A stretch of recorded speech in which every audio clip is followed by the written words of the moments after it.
Vincent Prolongeon, bonsoir. Vous avez deux casquettes ce soir, celle de dirigeant de Pepsi France et en même temps celui d'Entreprise et Progrès. Est-ce qu'un manager qui est dans une entreprise qui est considérée comme l'outsider le rend plus performant, plus compétitif, plus agressif? Je pense que l'esprit du challenger est quelque chose qui transcende et quelque chose qui définit un certain profil. Après, je ne sais pas quelle des deux casquettes je suis la plus fière. Je sais qu'il y en a une qui me fait vivre et l'autre qui me fait peut-être exister. C'est peut-être comme ça qu'on pourrait dire. Entreprise et Progrès, ça donne certainement du sens.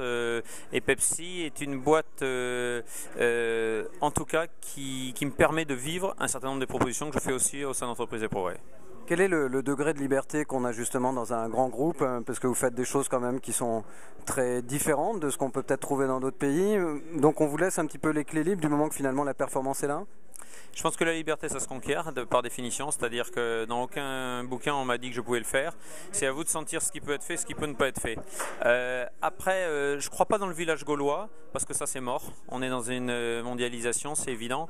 Je crois dans les spécificités respectées et je crois aussi dans une certaine fierté qu'on a à définir une couleur locale plus forte. Et c'est vrai que les Français, on aime bien ça. La French Exception, c'est quelque chose qui est assez ancré dans notre ADN et donc c'est vrai que je suis content d'avoir la puissance d'une multinationale avec la liberté du local et avec une possibilité de l'incarner comme ça me semble le plus juste. Quelles seraient les trois belles valeurs d'un bel entrepreneur ou d'un beau dirigeant d'entreprise? C'est en disant tiens, je regarde un petit peu en arrière, ce que j'ai voulu faire, j'ai réussi à le faire, et ce que j'aimerais émuler chez les autres, c'est quoi?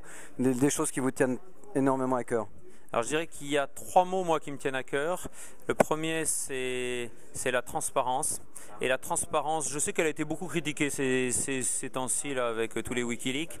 Mais si, la transparence, c'est je crois ce qu'on dit, j'explique quand je ne peux pas le dire et je suis clair.